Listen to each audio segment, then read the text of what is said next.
भी तो मैं नहीं है मेरे हमनवा चाहते हैं दरमियां फिर भी क्यों है दूरियां ये मुझे तो पता ये इश्क क्यों बेहाल है उलझा हुआ एक जाल है हाँ ये जिंदगी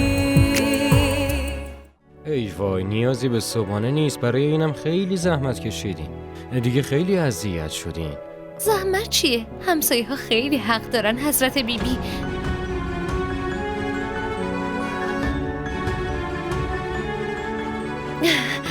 حضرت بیبی بزرگترین خواهرمه. آقا حضرت بیبی میخواد، خودش میگه تا خانوادتون نیومده ما از خونه غذا براتون بیاریم. اشکالی نداره، اما من این همه غذا رو آخه چی کار بکنم؟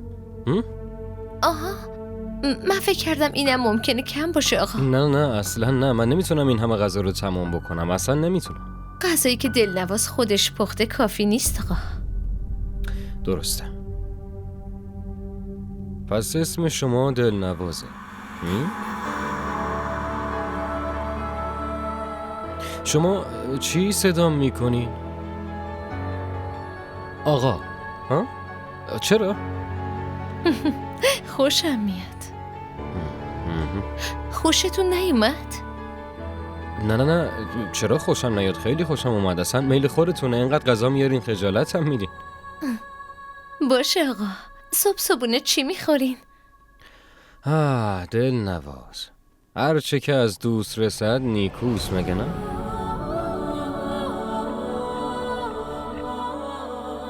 اولین باریه که اسممو از زبونتون شنیدم، خیلی خوشم اومد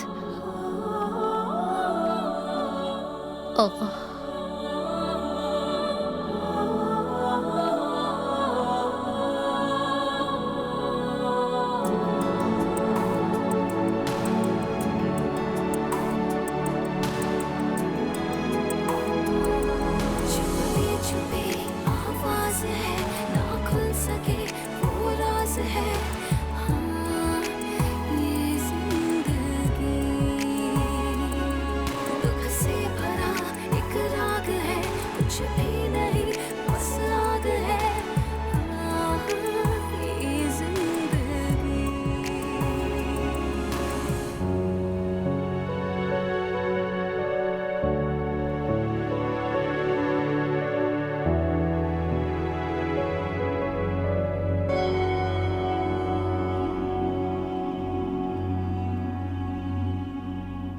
صدام کردین حضرت بیبی؟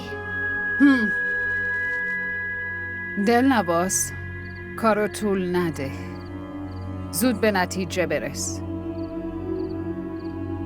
مادر پسر درد سر شده. باشه حضرت بیبی، از فردا صبحونه کارم به نتیجه میرسه.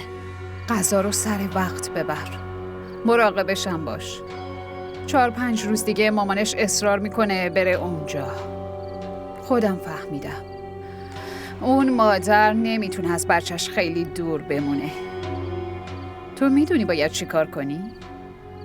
نگران نباشید حضرت بیبی، وقتی اون رسیده که فکر اون دختر رو از ذهن فؤاد بیرون بیارم. از فردا تحت تاثیر دلنوازه، تو دل و ذهنش همین اسم میاد.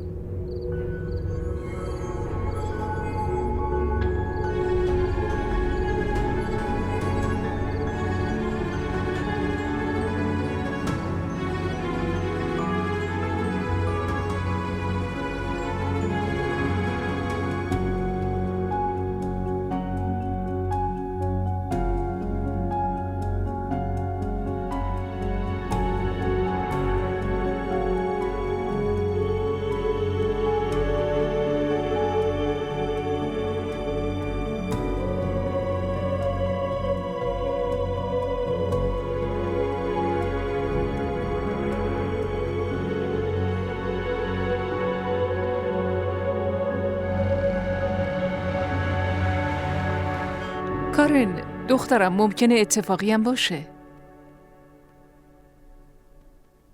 اتفاقی اون آدم درویش اومده؟ اونا عادتشونه از این حرفا بزنن دخترم. این حرفا هیچ معنی نداره. معنی میده مامان. بالاخره یه معنی میده دیگه.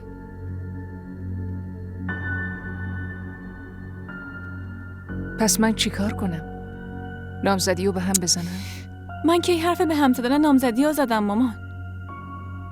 من فقط میخوام بدونم فؤاد تو چه مشکلی گیر کرده. آره درسته.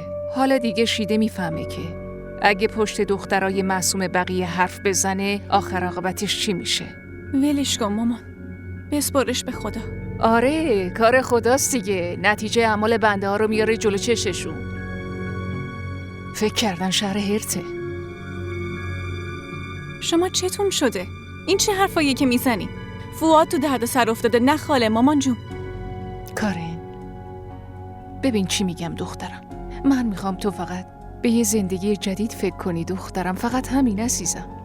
من همیشه خیلی دوست داشتم از کشور برم بیرون. بابا 2-3 بار رفته بود اما من هیچ وقت نتونستم برم. یعنی قسمت نشد.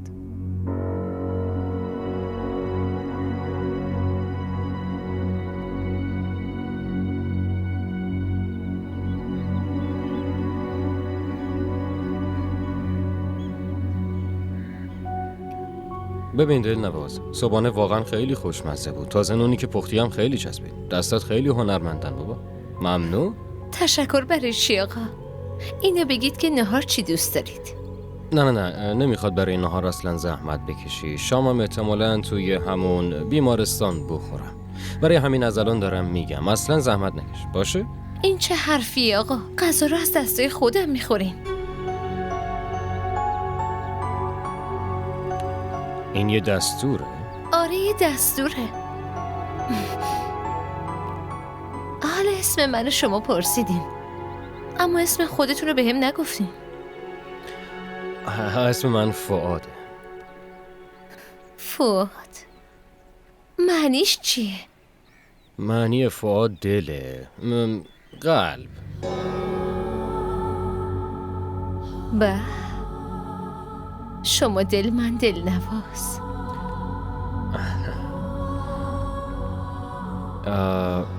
یه چیزی راجع به شما فهمیدم که چشاتون رو نمیبندین. شاید من نفهمیدم. شما پرت نمیزنین؟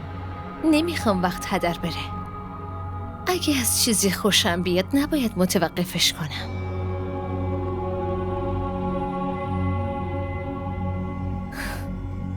آقا میتونید بدون پلک زدن منو ببینید؟ فکر کنم میتونم چند لحظه نگات بکنم. پس تو چشام نگاه کنید. هر کی اول پلک بزنه اون میسوزه. باشه خیلی خوب. یه لحظه من آماده بشم. خب حالا بیا.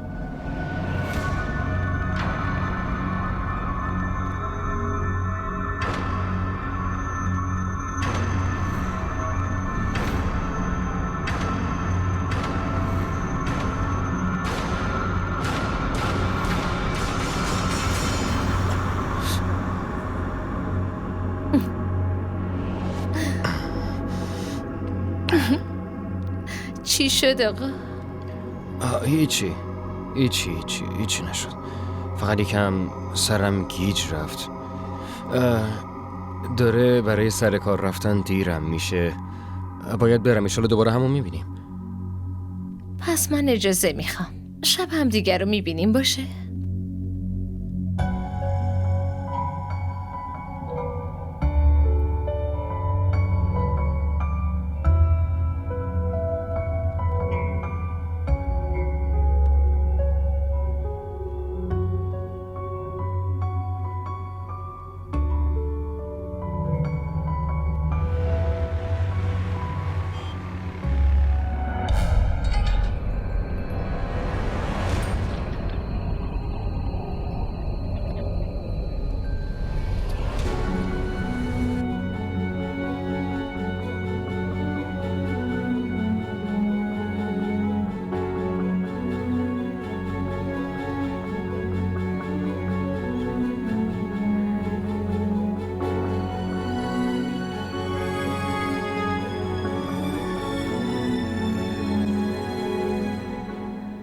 فایل آقا اشرف رو پیدا نمی کنم. آخه چی شده؟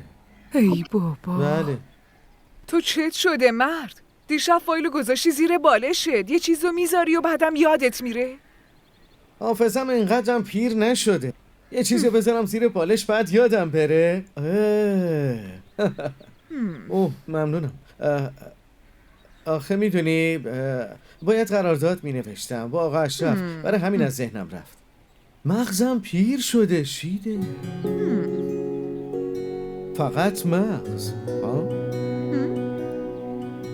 میبینم که حسابی شیک و پیک کردی. داری کجا میری؟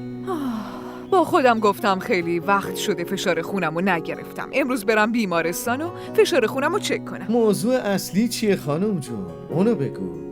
اینو بگو که دلم برای پسرم تنگ شده و میخوام برم ببینمش. این ادا برای چیه؟ آره خب مشکلش چیه؟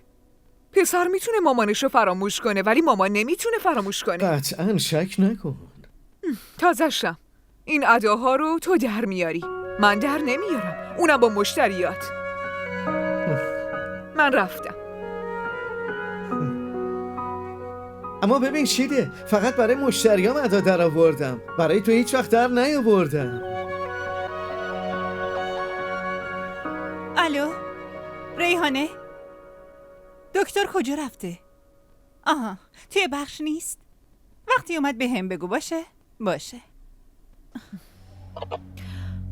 اگه پیش یه مریض دیگه است تو فشار خونمو چک کن، قبلا که خودت انجام میدادیش. خانوم همکارم که توی پرستاری مسئوله الان رفته ناهار، منم نمیتونم کارا رو ول کنم. ای بابا بهت بگم من تو بیمارستان نمیشینم منتظر بمونم. همه رفتن ناهار و فقط آقای فؤاد و من توی بخش هستم. چرا؟ تو نمیخوای نهار بخوری؟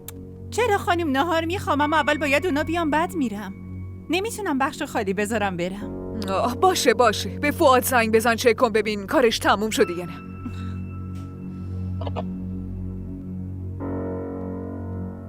الو دکتر فؤاد کارش تموم شد؟ فقط یه مریض مونده؟ باشه خوبه. بله کارشون تموم شد. خیلی خوب باشه، اتاقش خودم بلدم، خودم میرم ببینم مریض بشم پسرم چقدر نگرانم میشه.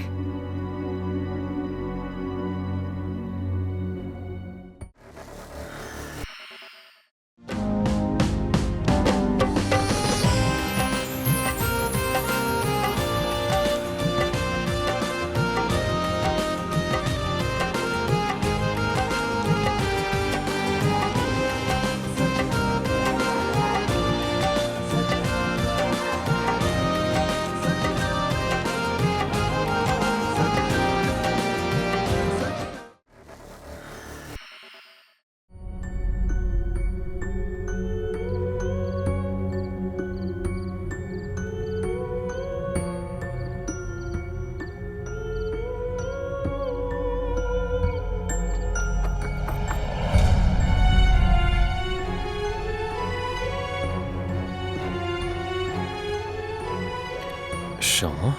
میتونم بیام داخل آقا؟ اینجا؟ چطور؟ نمیتونم بیام اینجا؟ نه منظورم اینه که شما حالتون خوبه دیگه. کجا آقای دکتر؟ کل شب خوابم نبرد، گشتم نشد، همش دلم شور میزنه. تو چشم نگاه کنید بگید من چه مریضی دارم. ببینید من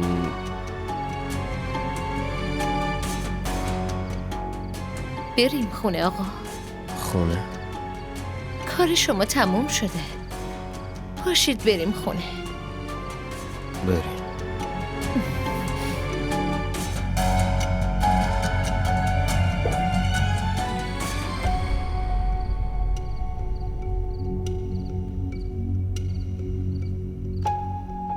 دکتر ناراحت میشه دلنواز. نمیشه آقا، وقتی داشتم می اومدم بیمارستان فهمیدم یه کار واجب تر تو خونش پیش اومده.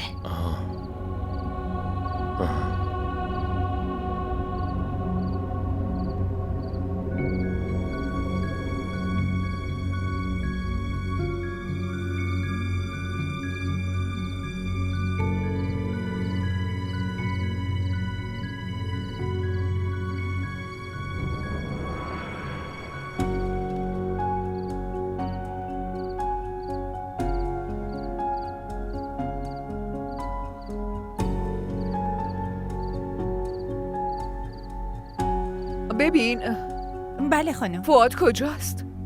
خانم دکتر فؤاد توی اتاقشون هستن. تو اتاقش نیست؟ پس حتما رفتن بوفه غذا بخورن. الان برمیگردن.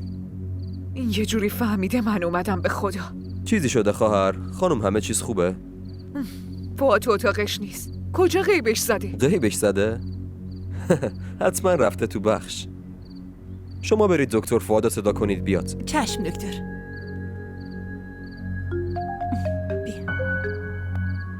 الو. آره بگو. چی؟ چطوری؟ باشه اومدم. چی شده؟ خیر باشه. خانوم همسرم بارداره، از پله خورده زمین، همین الان باید برم. خدایا اینجا چه خبره؟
خدا کنه فؤاد تو خونه باشه.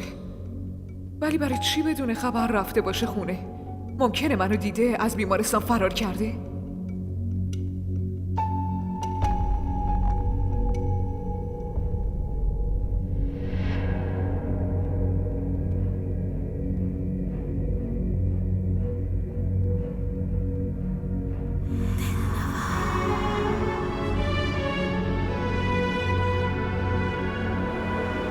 تو؟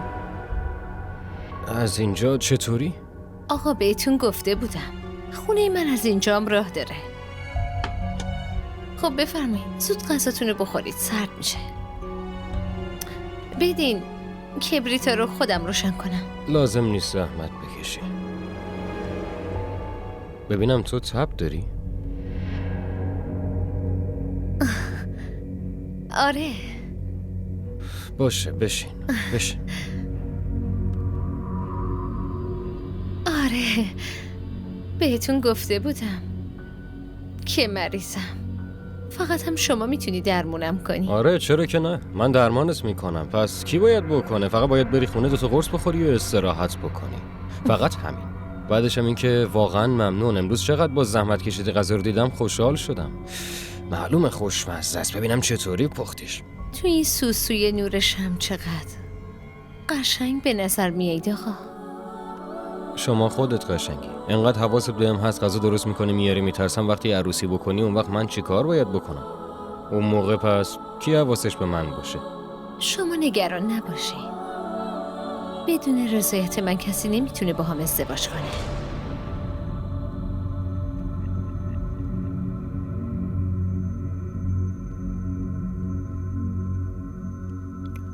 بعد اگر کسی رو بخوای چی میشه؟ عاشقش بشی؟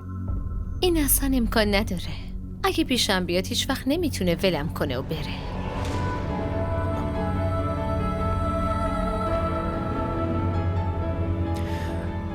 به نظرم کاملا درست میگی.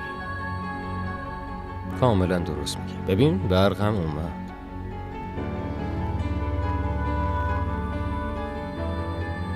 به هر حال خیلی به خودت مطمئنی. یعنی اگه کسی رو بخوای اونم میخوادت.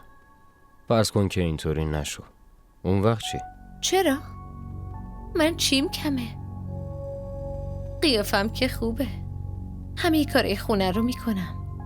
چای درست میکنم، اینقدر غذای خوشمزه میپزم، میتونم لباسا رو اتو کنم آقا. ما را در شبکه‌های اجتماعی دنبال کنید.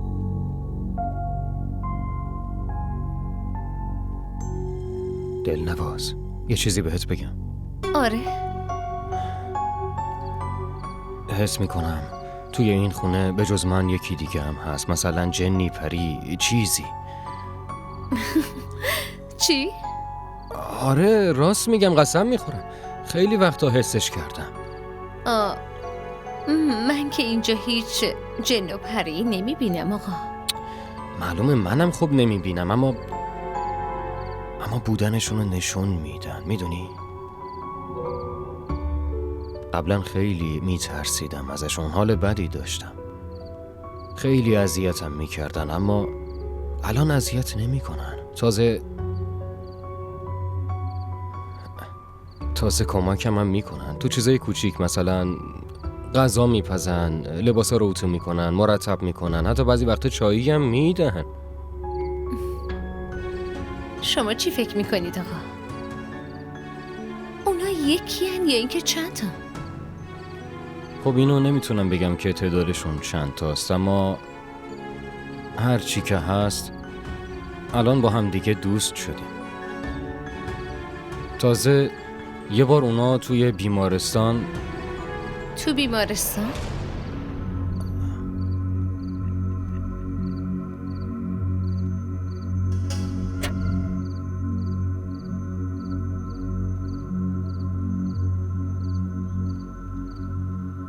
فؤاد فؤاد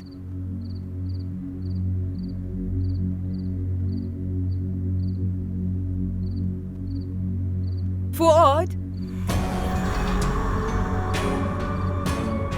فؤاد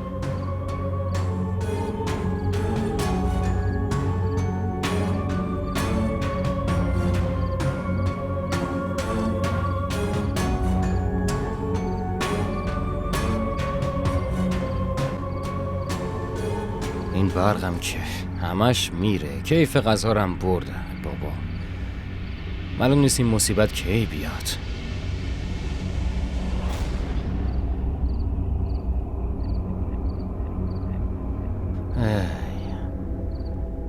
تو چته؟ دلنواز؟ بله آقا. چی داشتین میگفتین؟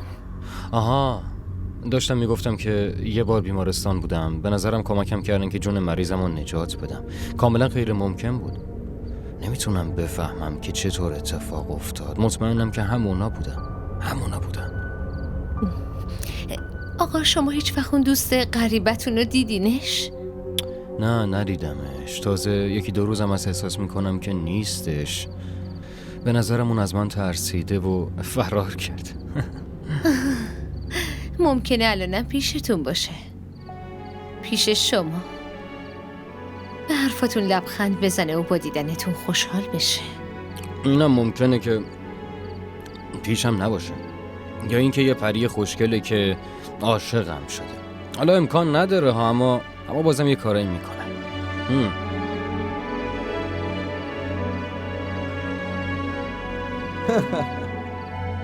از همین کمیسیونه که زندگی من میگذره. مثلا شما 50% میدین. خب بقیه‌شو باید از مالک بگیرین دیگه. چرا همشو من باید بدم؟ برای این از شما میگیرم که قانونشه، مستاجر باید بده. یه لحظه. بله بگو. سلام خالد. صبر کن یه لحظه. باشه فکراتونو باشه من فکرامو میکنم، خبر میدم. خدا نگهدار. بله بگو. معلوم نیست که فؤاد کجا رفته. ای بابا حتما دیدتت دیگه، میگفت نمیخوام مامانو ببینم. آخه این چطور ممکنه؟ من مادرشم. تو ببین کجاست. بابا رفته بیمارستان دیگه. اگه بیمارستان نیست حتما رفته خونه دیگه. دارم از خونه برمیگردم خالد. من بیرون دفترت وایسادم. منظورت چیه؟ تو بیرون دفتر من وایسادی؟ دارم میام. آره دارم میام. واقعا که دیوونه شده. من میرم و برمیگردم. بگو ببینم خوشگله. دونی وقتی آدم عاشق یکی میشه دیگه نمیپرسه که چقدر خوشگل. شاید اون از همه خوشگل‌تر باشه. این عشق عزیز دلم آب نیست که هر وقت تشنت شد بگی یه لیوان آب بده. برای آب باید هزینه‌شو داد، به همون قیمتی که تشنه‌های کربلا پرداخت کردن. بله مامان. دخترم درو ببند.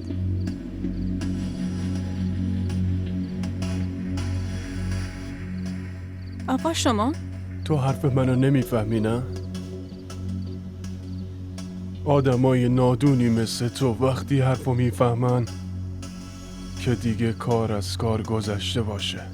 ولی من هیچ کدوم از حرفاتون رو نمیفهمم، پس لطفاً مشکلم رو حل کنید. هیچی دست من نیست، دست خودته. اگه تو نمیفهمی پس کی بفهمه؟ هیچ کس نمیتونه بهت بگه. آخه شما داری میگی من کیو نجات بدم؟ من نمیفهمم. اون رو دوشش سوار شده، دستاشو گذاشته روی 2 تا چشماش. نه خودش چیزی میبینه نه کسی میتونه ببیندش. آخه شما از کی حرف میزنین؟ لطفاً اسمشو به هم بگین. کارین ببینم چی شده. تو با کی حرف میزنی؟ مامان نگاه کن، اون درویشه اومده. کدوم درویش؟ اما مامان من که کسی رو نمیبینم کارین.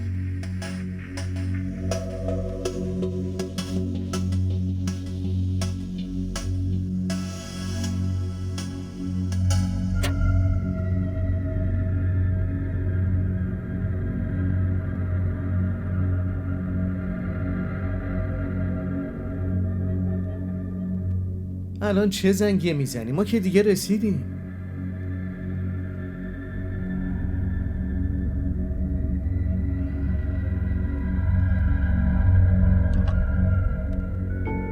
شما؟ هیچ معلومه کجا رفته بودی؟ میدونی چقدر نگرانت شده بودم؟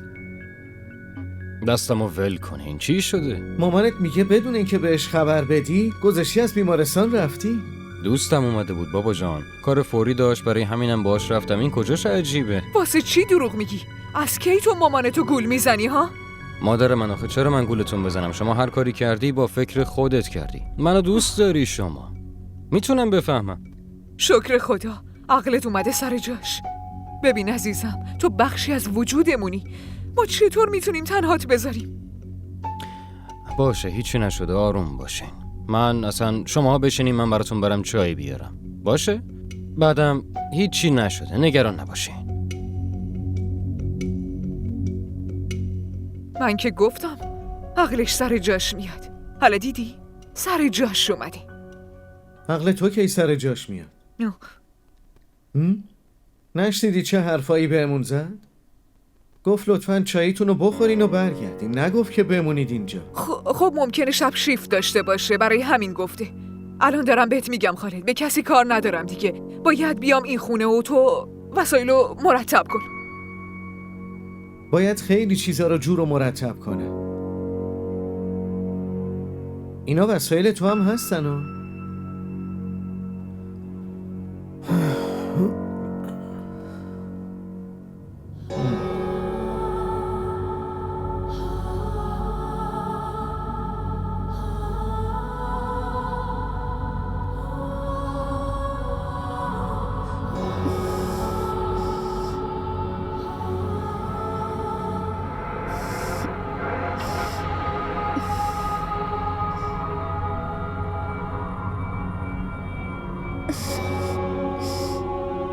چی شده دلنواز؟ چرا خودتو تو آینه نگاه میکنی؟ همینطوری خانم کوچیک. امروز خیلی خوشم میاد خودمو تو آینه ببینم. تو این روزا یه جورایی به نظر میای. انگار مست خودت شدی. حتما یه خبری هست.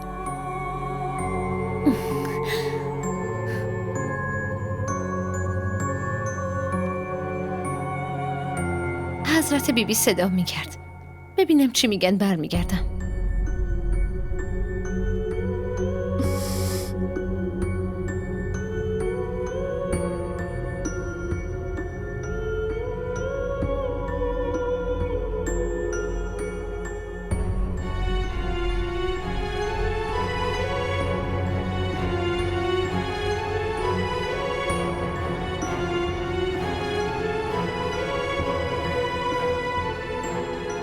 بله حضرت بیبی. فقط زنگ زدم که ازتون تشکر کنم. فؤاد امروز خیلی خوب با هم حرف زده بود. فکر کنم که دیگه دعا داره کم کم اثر میکنه. خبر خیلی خوبی به هم دادین. من که بهتون گفته بودم شید خانم میوه صبر شیرینه. حضرت بیبی میخواستم ازتون یه سوالی بپرسم. اگه شما اجازه میدین ما بریم اون خونه بمونیم دیگه. بله حتما. اگه پسرتون مشکلی نداره من چه مشکلی داشته باشم؟ موکلم خیلی خوب به پسرتون فهمونده. حتما برید اونجا زندگی کنید، هیچ مشکلی نیست. من میخوام بهتون یه هدیه بدم. من گفتم بهتره ما بریم توی اون خونه بشینیم. هدیه هم هر چی که هست. اگه پسرم به میل من و به خواسته من ازدواج کنه، من براتون یه سرویس طلا سفارش میدم و میارم. شید خانوم، این فقط اولش بود. شما اصلا نگران نباشید، همه خواسته هاتون رو انجام میدم. وقتی اینقدر حواستون به ما هست، این دیگه وظیفه‌مونه. خدا نگهدار. خدا نگهدار. بله حضرت بیبی.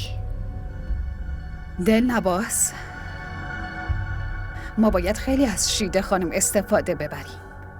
خواهرش خیلی پول داره و یه دختر یکی دونه هم داره. میخوام کاری کنی این دوتا خواهر پولی باشه که به پامون بریزن. تو فؤادو راضی کن که با ماریا عروسی بکنه. فقط همین.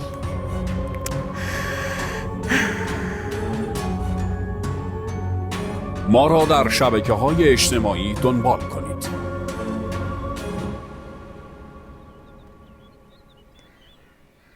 بشین پسرم، بدینش بشین. به من. زحمت نکش. چایتون رو بخورین، کارن الان میاد. بفرمایید. ما برای همین اومدیم خاله. خیلی دوست داشتیم کارن جانو ببینیم. آره خب، کار خوبی کردین. کارن هم یکم دپرس بود، امتحانای آخر ترمشه. اتفاقا خوبه باهاتون بشینه حرف بزنه، دلش باز میشه. خاله جان، میتونیم کارنو ببریم بیرون نهار بخوریم؟ اگه شما اجازه بدین. آره پسرم، چرا که نه. اتفاقا خوبه با شما بیاد یه دوری بزنه. باشه، چایتون رو بخورید، من کارنو صدا میکنم بیاد. بفرمایید. بیسکویت هم بخورین، تعارف نکنیدا. بله حتما.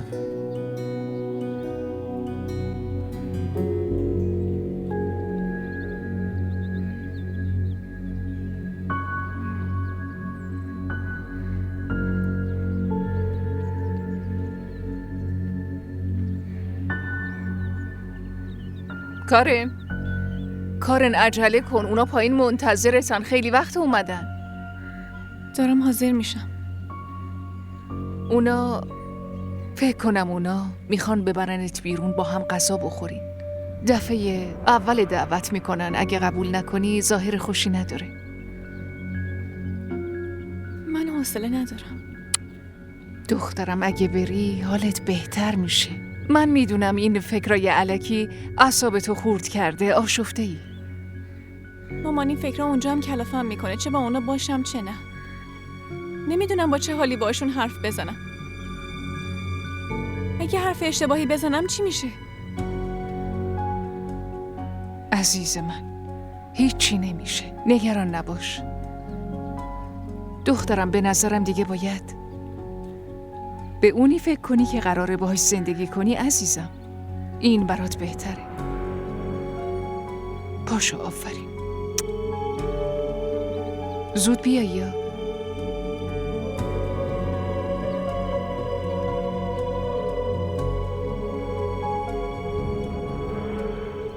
آروم بیار دیگه آقا، شکوندیش که وسایلمو.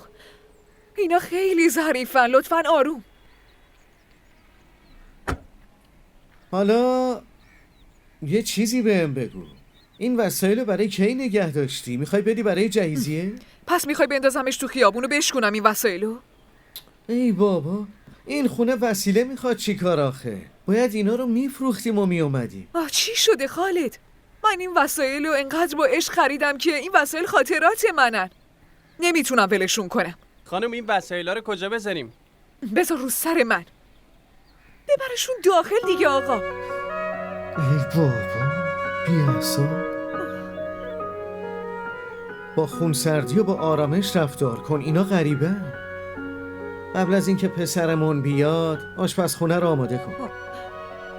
باشه میرم داخل، اما لطفاً خیلی حواست به این وسایل باشه. خیلی خوب. چیزی نشکنه ها. نه کجا بشکنه بابا.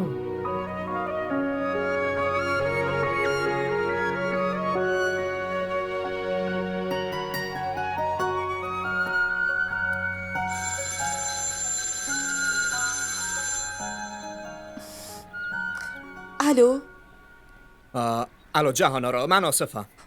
لطفاً گوشی رو قطع نکن، یه کار واجب دارم.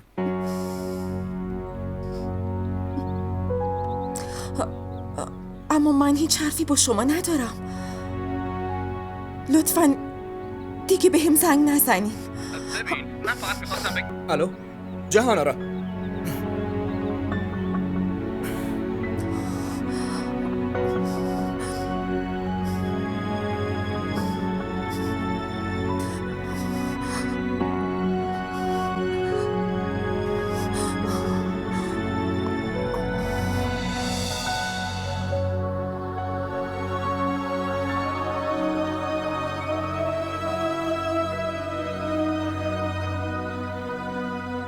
آصف، ما تصمیممون گرفتیم. از امروز به بعد دیگه دنبال جهان آرا نیفت. جهان آرا هیچ کاری با تو نداره. فهمیدی چی گفتم؟ اما خواهر، از این به بعد دیگه توی این خونه نبینمت. فهمیدی یا نه؟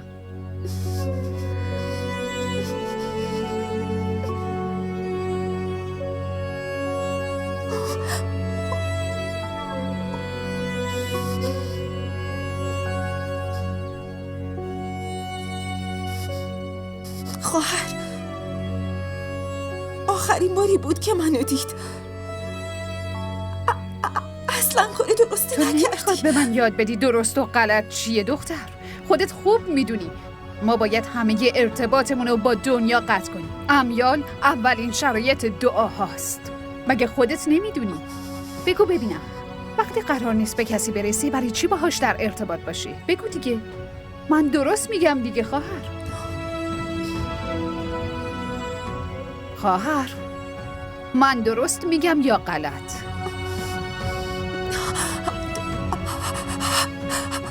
درست میگی. آفرین. من میدونستم تو هم همین تصمیم رو گرفتی. خواهر، من تنهایی از پس این کار بر نمیام. ما به بابا جان قول داده بودیم. یادته نه؟ ما مثل مردم عادی نیستیم. هدف ما تو این دنیا چیز دیگه ایه. ما فقط و فقط باید به مردم کمک کنیم. مگه نه؟ ما باید رویای بابا جانو به واقعیت برسونیم. از امروز به بعد همه ارتباطات تو بذار کنار. هیچ کس رو نبین.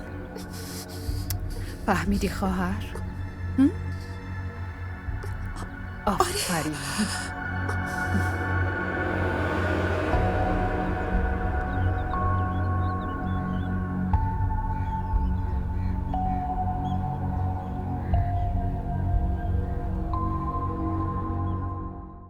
این همه وقت کجا بودی؟ از کی منتظرتم؟ حواست بهم هست؟ ببخشید، تو خونه کار داشتم، سرگرم اون بودم. آها، پس کار خونه از من مهمتر شده. 10 دقیقه میرفتی، الان چند ساعت گذشته؟ دیگه پیش نمیاد. ببخشید، گفتم که خونه کار داشتم. بس دیگه آقا، دیگه هر ساعتی بگم همون موقع میام. قول. خیلی خب باشه، بیا بالا. چرا اونجا وایسادی؟ نه، نمیتونم بیام پیشت. همینطوری میتونیم حرف بزنیم. واجبه بیام پیشت؟ آره واجبه.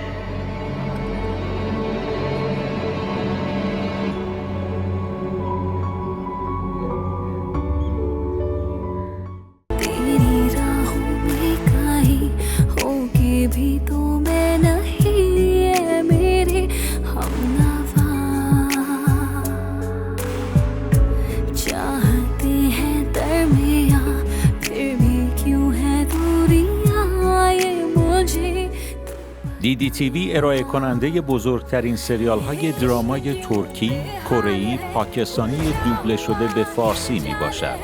لطفاً سابسکرایب کنید و عضوی از خانواده ما شوید.